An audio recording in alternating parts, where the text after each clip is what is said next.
नमस्कार, आप देख रहे हैं एआरमी न्यूज। आपके साथ मैं हूं पूजा परमार। मध्य प्रदेश छत्तीसगढ़ में खबरों की शुरुआत करते हैं। छत्तीसगढ़ के मुख्यमंत्री भूपेश बघेल उत्तर प्रदेश के लखनऊ पहुंचे। इस दौरान सीएम बघेल ने कहा, यहां के लोगों ने जाति धर्म के आधार पर वोट देकर देख लिया है। अब महसूस कर रहे हैं कि हमें क्या मिला है और क्या नहीं। कांग्रेस सभी वर्गों के हितों की बात करती है, इसलिए कांग्रेस के प्रति लोगों का रुझान बढ़ता जा रहा है। आने वाले चुनाव चौंकाने वाले होंगे। प्रदेश में भारतीय जनता पार्टी की सरकार है, योगी सरकार है, वो दम भरती है कि यहाँ कानून व्यवस्था सबसे अच्छा है। एक तरफ प्रधानमंत्री जी एयरपोर्ट के शिलान्यास कर रहे हैं, दूसरी तरफ प्रयागराज में 4 दलितों के नृशंस हत्या कर दी जाती है। तो कानून व्यवस्था की स्थिति क्या है ये समझा जा सकता है। हाथरस की स्थिति तो पूरे देश ने देखा है, किस प्रकार से किसानों के साथ जो बर्बरता की गई। लखीमपुर की बात, ललितपुर में आप डीएपी खरीदने की लाइन लगी हुई है, उसमें लोग मर रहे हैं। तो किसान हैं, मजदूर हैं, दलित हैं, इस योगी राज में उनके लिए कोई स्थान नहीं है। ये भारतीय जनता पार्टी ने सिद्ध कर दिया कि किसानों के लिए कोई स्थान नहीं है, मजदूरों के लिए नहीं है और महिलाओं के लिए कोई स्थान नहीं है। सर कि उत्तर प्रदेश वो प्रदेश है जहाँ से राजनीतिक सवालों को उत्तर मिलते हैं और हमेशा इस प्रदेश ने उन सवालों के जवाब दिए। यहाँ के लोगों ने जाति के आधार पर वोट लिया, धर्म के नाम से वोट देके देख लिया और लोग अब महसूस कर रहे हैं कि हमको मिला क्या है। और यही कारण है कि कांग्रेस के प्रति कांग्रेस उन वर्ग के हितों की बात कर रही है, किसानों की बात, महिलाओं की बात, नौजवानों की बात, मजदूरों की बात, दलितों की बात। और इस कारण से तेजी से कांग्रेस के प्रति लोगों को रुझान बढ़ते जा रहा है। उसका कारण है कि हम सब वर्गों को लिए क्या करने वाले हैं। ये लोग केवल जाति और धर्म के नाम से वोट मांगे और लोगों को न जाति को कुछ मिला न धर्म को कुछ मिला। और इसीलिए अब जनता, उत्तर प्रदेश की जनता है, वो नए ढंग से इन सवालों को उत्तर लिखने के क्या कहेंगे। योगी जी जब पूरे देश भर में घूम घूम के चुनाव प्रचार किए तो हम लोग तो कुछ नहीं बोले। और जहाँ तक कि छत्तीसगढ़ के किसानों की बात है, आज छत्तीसगढ़ में समर्थन मूल्य में धान की भी खरीदी हो रही है, खरीफ फसल में जितने उत्पादन हो उसकी खरीदी की व्यवस्था हो रही है। और हमने 2500 रुपये क्विंटल में धान खरीद के बता दिया है। केंद्र की सरकार ने जब हमको अड़ंगेबाजी की, रोक लगाई, तो हम इनपुट सब्सिडी दे रहे हैं प्रति एकड़ 9000 के हिसाब से, तो वो तो 2500 रुपये से ऊपर भी पड़ रहा है। तो वहाँ के किसान बहुत खुश हैं और मजदूर खुश हैं, आदिवासी खुश हैं। और यही कारण है कि दीपावली में इस समय जो आप ऑटोमोबाइल सेक्टर में, सराफा में, टेक्सटाइल में, रियल इस्टेट में जो ग्रोथ आप व्यापार में देखेंगे, बहुत ज़बरदस्त उछाल रहा है। दूसरी जगह मंदी रहा है। मैं तो यहाँ पूछा कल व्यापारियों से, तो बोले दीपावली ठीक नहीं रही। जबकि छत्तीसगढ़ में व्यापारियों से पूछ लीजिए कि हमने उनके ग्राहकों के जेब में पैसा डाला और वो पैसा है। मध्य प्रदेश के सीएम शिवराज सिंह चौहान ने कहा, देश की सियासत में बीजेपी ने बड़ा परिवर्तन ला दिया है। कमलनाथ जी हनुमान चालीसा पढ़ रहे हैं तो राहुल बाबा त्रिपुंड लगाते हैं। केजरीवाल और अखिलेश यादव भी राम नाम की धुन गा रहे हैं। इसी के साथ योजनाओं के बारे में बोलते हुए कहा, हमारी लाडली लक्ष्मी योजना का असर है कि मध्य प्रदेश में 1000 बेटों पर बेटियों का आबादी का अनुपात 912 से बढ़कर 956 हो चुका है। समाज की सोच में बड़ा परिवर्तन आया है। मैं कहना चाहता हूं कि संगठन की तरफ से लाडली लक्ष्मी सम्मेलन के आयोजन होने चाहिए। नेशनल हेल्थ सर्वे के आंकड़े हैं। जब हमने शुरू की थी लाडली लक्ष्मी योजना, 912 1000 बेटों में ये नवजात जो शिशु पैदा होते हैं उनकी संख्या है। 1000 बेटों पे 912 बेटियां। अब बढ़ते बढ़ते मैंने भारत सरकार के आंकड़े कराए, नेशनल हेल्थ सर्वे, 1000 बेटों का 956 बेटियां पैदा हुई। किसी योजना का कितना गहरा असर हो सकता है। हम कन्या पूजन करते हैं तो कांग्रेस के लोग मजाक उड़ाते हैं, बोले मुख्यमंत्री कन्या पूज रहा है। कन्या पूजन प्रतीक है बेटी के सम्मान। सरकार के माध्यम से समाज के मन में भाव पैदा करने का, बेटी है तो ही कहते हैं। अब ऐसी योजना असर दिखाती है और लोगों की जिंदगी बदलती है।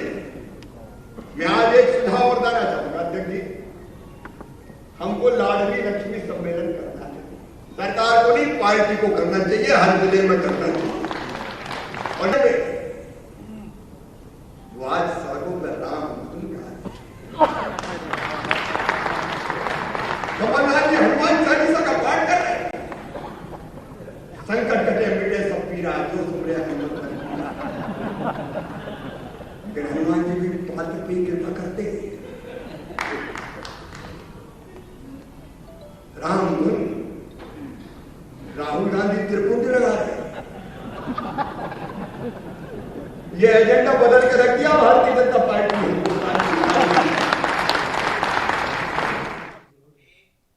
वक्त हो गया ब्रेक का, चल लौटेंगे।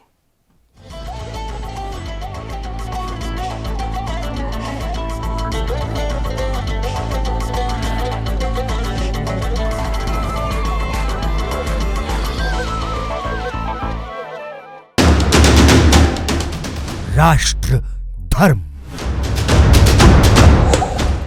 रात 8 बजे सिर्फ ANB न्यूज पर।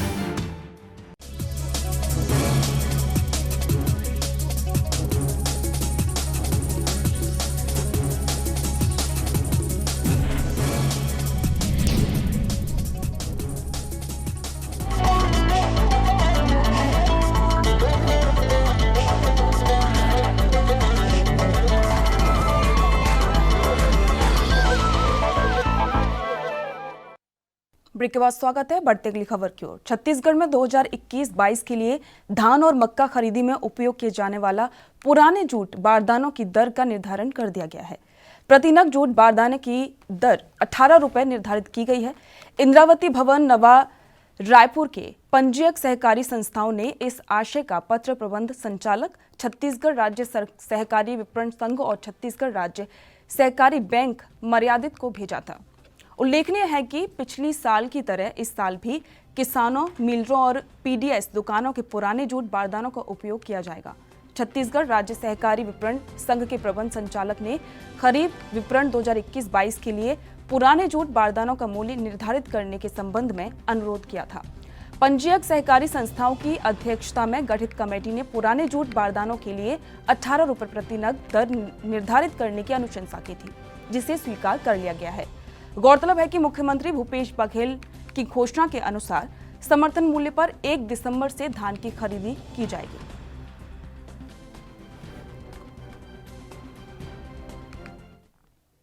छत्तीसगढ़ के नगरीय प्रशासन, विकास एवं श्रम मंत्री डॉक्टर शिव कुमार डहरिया ने कहा कि मुख्यमंत्री भूपेश बघेल के नेतृत्व में समाज के सभी वर्गों की खुशहाली के लिए कार्य किए जा रहे हैं। किसान, मजदूरी, गांव गरीब के साथ सर्वहारा वर्ग के लिए सरकार योजनाबद्ध ढंग से कार्य कर रही है। डॉक्टर डहरिया ने ग्राम संडी में मितानिन और पंचायत प्रतिनिधि सम्मान समारोह में मितानिनों और पंचायत के प्रतिनिधियों का सम्मान किया। इस अवसर पर संडी ग्राम के 75 लाख से ज्यादा के निर्माण कार्यों की सौगात दी। आरंग में मितानिन प्रशिक्षण भवन बनाने 20 लाख रुपए की घोषणा की गई और आरंग में नए सामुदायिक स्वास्थ्य केंद्र भवन के लिए 2 करोड़ 50 लाख रुपए स्वीकृत किए हैं। और साथ ही उन्होंने कर्मचारी भवन आरंग में डॉक्टर अंबेडकर की भव्य प्रतिमा स्थापित करने की भी घोषणा की।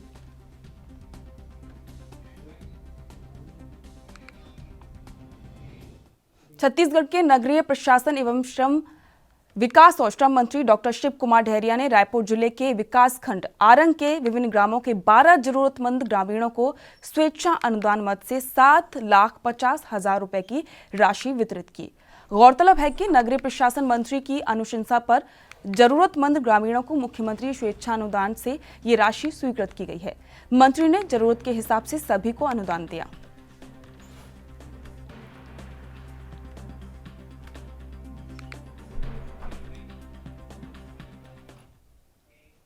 महिला एवं बाल विकास मंत्री अनिला भेंडिया रायपुर के माना कैंप में फिजिकल रिफलर रिहैबिलिटेशन सेंटर के बढ़ते कदम कार्यक्रम में शामिल हुई।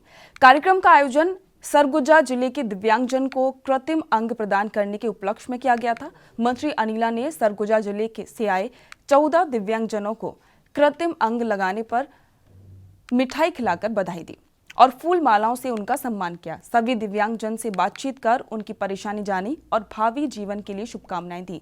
इस अवसर पर उन्होंने दिव्यांगजन के लिए कृत्रिम अंग बनाने, लगाने और प्रशिक्षण कक्ष के साथ स्पीच थेरेपी कक्ष का अवलोकन किया। साथ ही कहा, मुख्यमंत्री भूपेश बघेल की मंशा है कि अंतिम छोर के व्यक्ति तक सुविधाओं की पहुंच हो।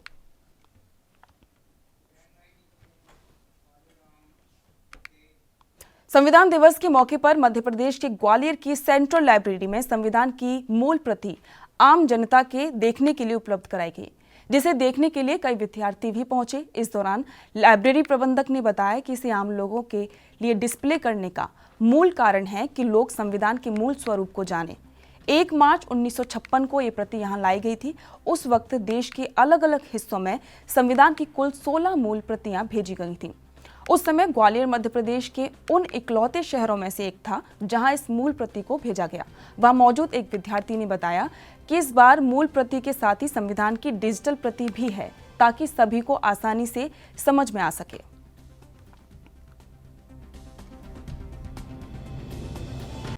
सर, इस संविधान की जो मूल प्रति है हमारी सेंट्रल लाइब्रेरी में 31 मार्च 1956 को आई थी, तब से यहाँ पर आपकी उपलब्ध है।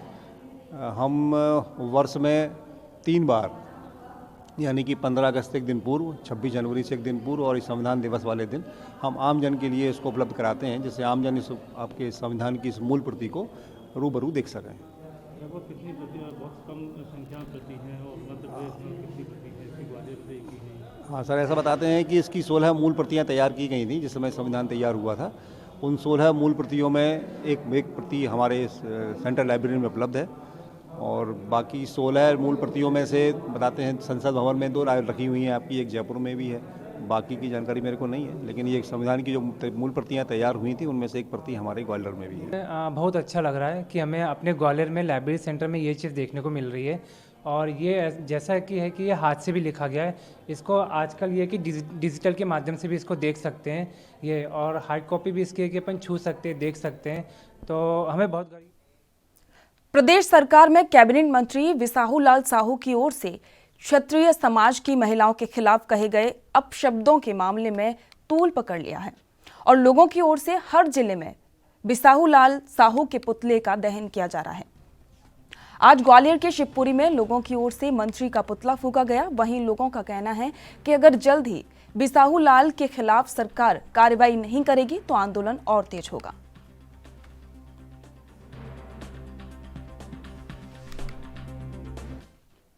मध्य प्रदेश के कैबिनेट मंत्री विसाहू लाल का विरोध लगातार हो रहा है। इसी क्रम में कांग्रेस नेता मयंक वर्मा के नेतृत्व में मंत्री विसाहू लाल का सर्किट हाउस में पुतला दहन किया गया।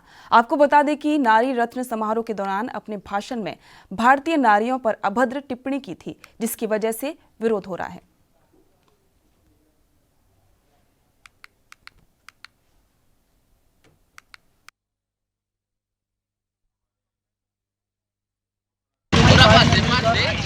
विसाहू लाल सिंह कैबिनेट मंत्री विसाहू लाल सिंह का पुतला दहन किया है। विसाहू लाल का दहन किया और विरोध प्रदर्शन किया है। आगे भी कुछ करने का सोचे हैं? पटना जब भी आएंगे काला झंडा दिखाया जाएगा। जो कि भारतीय जनता पार्टी के इतने सीनियर नेता विसाहू लाल साहू जैसे को ये चीज़ बोलने में अब बदलाव में उनको शोभा नहीं देता है।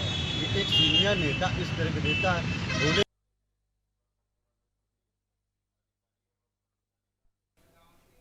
मध्य प्रदेश के अखिल भारतीय विद्यार्थी परिषद के कार्यकर्ताओं ने शहर में मॉडल साइंस कॉलेज की स्थापना के लिए मुख्यमंत्री के नाम जिला प्रशासन को ज्ञापन सौंपते हुए अनुरोध भरी चेतावनी दी है कि जल्द ही ठोस कदम नहीं उठाया गया तो आंदोलन के लिए बाध्य होंगे। कार्यकर्ताओं का कहना है कि सतना जिले में सिर्फ एक अग्रणी कॉलेज होने से हर साल एडमिशन के समय मारामारी होती है, जिस पर कई बार अखिल भारतीय विद्यार्थी परिषद और डिग्री कॉलेज के प्राचार्य ने कलेक्टर को पत्र लिखकर मॉडल साइंस कॉलेज के लिए जमीन आरक्षित करने की मांग की, लेकिन कार्य अभी तक शुरू नहीं हुआ।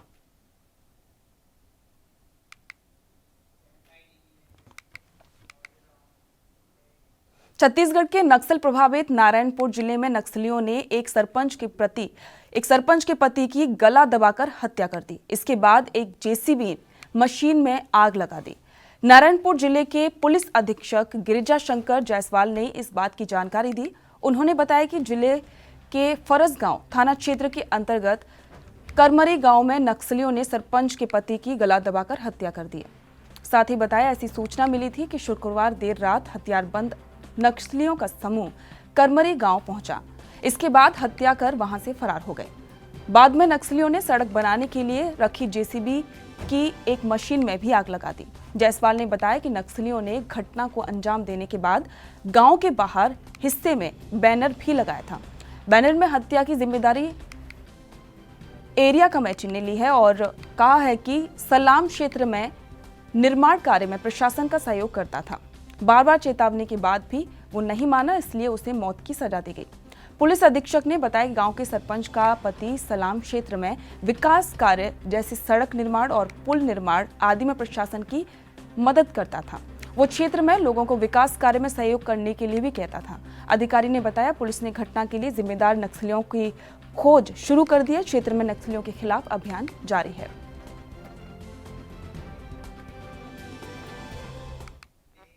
वक्त हो गया है ब्रेक का, जल्द लौटेंगे।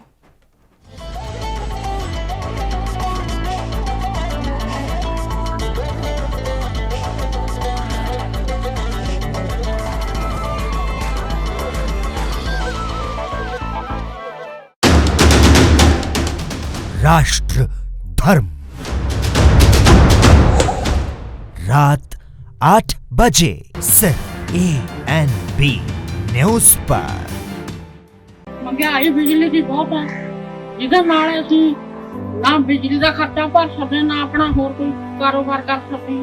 सरकार ਨੂੰ अपील की जाती है कि बिजली सस्ती की जाए ताकि ਅਸੀਂ भी कुछ बचा सकें। लोकां दी सुविधा लई लोकां दी मंग दे अनुसार लोकां दी सरकार दा सही फर्ज निभाउंदे होए एक बहुत बड़ा फैसला है कि बिजली दे रेट जिन्हां दा बहुत बड़ा भार लोकां दे उत्ते पै रिहा सी उस दे रेट है 3 रुपये प्रति यूनिट 3 रुपये प्रति यूनिट घट कर दित्ते हैं। सीएम चन्नी जी का बहुत बहुत धन्यवाद जिन्होंने बिजली सस्ती की है। जो बिजली सस्ती की है इस नाल आम लोगों का बहुत फायदा होगा। पूरा पंजाब बिजली सस्ती करने ਲਈ मानयोग मुख मंत्री सरदार चरणजीत सिंह चन्नी जी का धन्यवाद करता।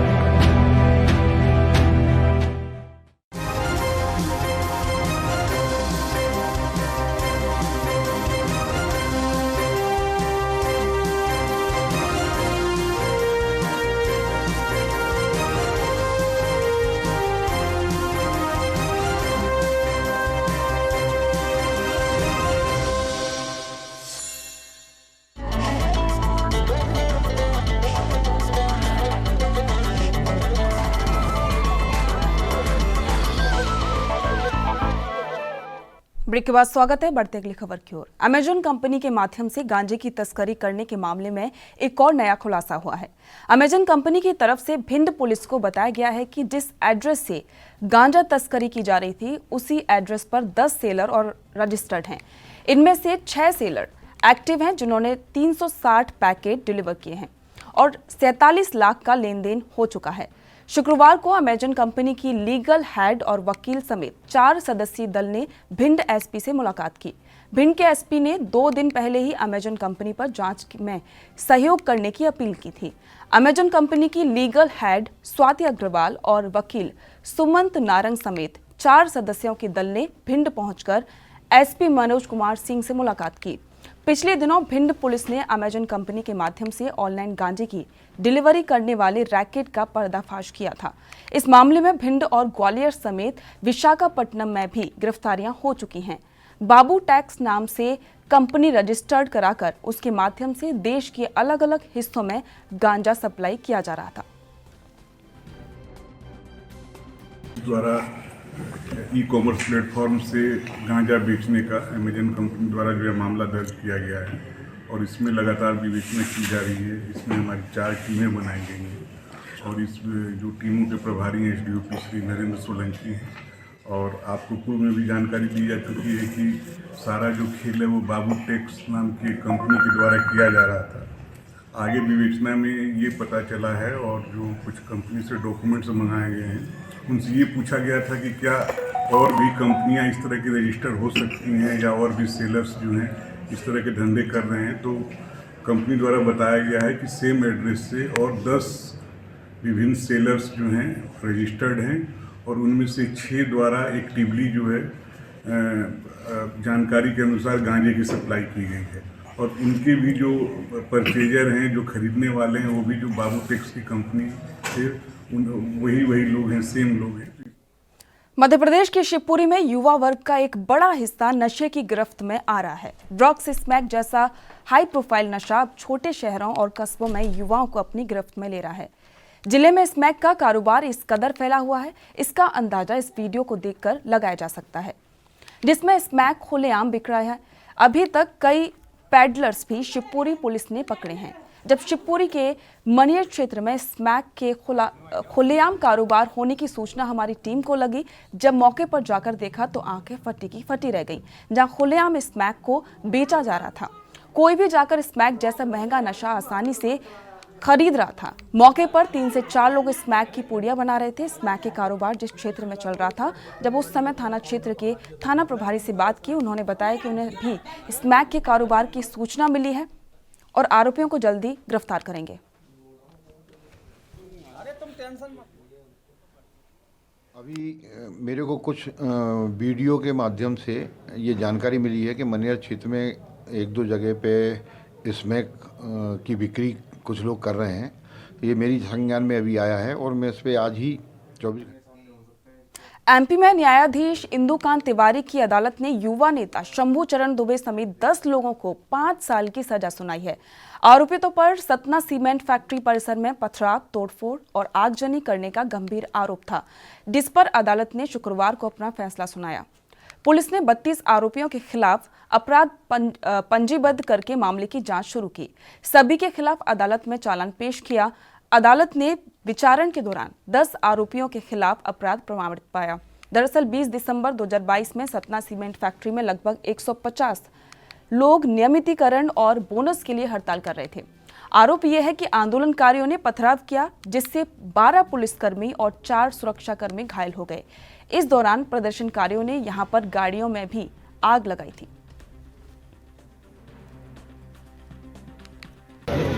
ये राजनीतिक षड्यंत्र के तहत किया गया है। जिस केस में 22 लोगों को बरी कर दिया गया, उसमें चिन्हित करके 8 लोगों को सजा दी गई है। जनहित के लिए हमें कुछ भी करना पड़ा, लोगों की सेवा के लिए हमें किसी हद तक जाना पड़ा, मैं जाऊंगा। आज मैं हजारों गरीब मजदूरों की लड़ाई लड़ी थी, जिसके कारण आज मुझे जेल हुई और सजा पड़ी। मैं लगातार अपना संघर्ष करता रहूंगा और ये लड़ाई लड़ता रहूंगा गरीब जनता को जब जब मेरी ज़रूरत पड़ेगी, और असहाय कमज़ोर लोगों के लिए मैंने हमेशा ये लड़ाई लड़ी है और उसी लड़ाई के लिए मैं हमेशा संघर्ष करता रहूंगा और जीवन में आगे बढ़ इसी तरह मैं लड़ाई लड़ता रहूंगा, चाहे मुझे किसी भी हद तक जाना पड़े। सरदार भगत सिंह को देश, मैं मानता हूँ कि सरदार भगत सिंह के कारण देश आज़ाद नहीं हुआ था, लेकिन उनकी फांसी के कारण देश आज़ाद हुआ था। ज्योतिषियों के अनुसार आज भैरव अष्टमी है। ज्योतिष वेद अर्चना सरमंडल के अनुसार इस दिन भगवान भैरव की जयंती मनाई जाती है। इस दिन भक्त व्रत रखकर भगवान काल भैरव का पूजन करते हैं। काल भैरव मंदिर के पुजारी धर्मेंद्र चतुर्वेदी के अनुसार आज रात 12 बजे भगवान काल भैरव का चोला श्रृंगार होगा और सिंधिया राजघराने से आई पगड़ी पहनाई जाएगी। उसके बाद सवारी का भैरवगढ़ जेल पर परंपरा अनुसार पूजन किया जाएगा। कोरोना गाइडलाइन के प्रतिबंध हटने के कारण 28 नवंबर को भगवान की पालकी यात्रा पहले की तरह पूरे वैभव के साथ निकाली जाएगी। सिंधिया पगड़ी में सजे बाबा की सवारी मंदिर से शुरू होकर भैरवगढ़ जेल जाएगी, जहां जेल द्वार पर जेल अधीक्षक पूजन करेंगे। इसके बाद सवारी भैरवगढ़ नाका होकर सिद्धवट पहुंचेगी, जहां शिप्रा पूजन आरती होगी। विद्युत सज्जा, रंग रोगन, ध्वजा और फूलों से, बलून से पूरे मंदिर को सजाया जा रहा है। भगवान का गर्भ भी पूरा झालर वगैरह सभी से सजाया गया। बढ़िया कल श्रृंगार होगा भगवान का। रात्रि 9 बजे आरती के पश्चात भगवान का जो है स्वर्ण के बरक से और नई वेशभूषा धारण कराएंगे। राशि पकड़ी जो सिंधिया जी की आएगी वो धारण होगी और रात्रि 12 बजे भगवान का शास्त्र नामावली से पाठ और आरती पूजन होगा और उसी के समय भगवान का जन्म उत्सव का प्रारंभ होगा। मध्य प्रदेश के छतरपुर के एक जिला अस्पताल में नसबंदी के लिए आई महिलाओं को सुविधाओं की कमी के कारण परेशानियों का सामना करना पड़ रहा है। महिलाओं का कहना है कि उन्हें सही सुविधाएं नहीं मिल रही हैं, जमीन में सोना पड़ रहा है, जिससे परेशानी बढ़ रही है। महिलाओं के साथ साथ बच्चों को भी परेशानी हो रही है। इस मामले में जब मुख्य चिकित्सा अधिकारी से बात की गई तो उन्होंने बताया कि हमने पूरी व्यवस्था कर रखी है ताकि सभी को सुविधाएं मिले। अगर कोई कमी है तो उसे पूरा करेंगे। इसने कहा थे मैदान से ले जाए तो होता ऐसी पटा दिया ना कोनो कपड़ा बिछाऊ, कपड़ा भी कमी पाया। वैसे बाल बच्चे जो रो रहे हैं ना, गेट खोला था लगा दो इधर 2-3 दिन महीना के बाल बच्चे हैं ये रो। क्या मरीजों को बंद कर लिया क्या अंदर? बंद का अंदर था लगा बंद का बच्चा चल रहा था, हम कह रहे सुबह के गेट ही नहीं खोले। क्या कह रहे हैं? नहीं खोल लेंगे, गेट खुल ही नहीं चल रहा। जैसा कि आपको पता है कि हम परिवार में जो कार्यक्रम है बहुत अच्छी तरह चला रहे हैं और उसमें हमने बहुत अच्छे डॉक्टर को ट्रेन करके रखा है, बहुत सारा स्टाफ लगा कर रखा है, अच्छी ओटी की व्यवस्था करी है, उन्नत किस्म की ओटी है, सही व्यवस्था हमने पूरी करके रखी है। लेकिन कभी क्या होता है कि जल्दबाजी चक्कर में जो पेशेंट का अटेंडेंट होते हैं वो अपनी मरीज खुद स्वयं उठा करके ले जाते हैं और उसकी ऐसी वीडियोग्राफी हो जाती है। तो हमने अपनी टेबल पूरी व्यवस्था करके रखी है कि सभी को सभी तरह की सुविधाएं मिलें। लेकिन कभी कभी जल्दबाजी में पेशेंट के अटेंडेंट इस टाइप की बातें करते हैं, इस टाइप से करते। मध्य प्रदेश छत्तीसगढ़ में फिलहाल इतना ही। देखते रहिए ANB न्यूज़। नमस्कार।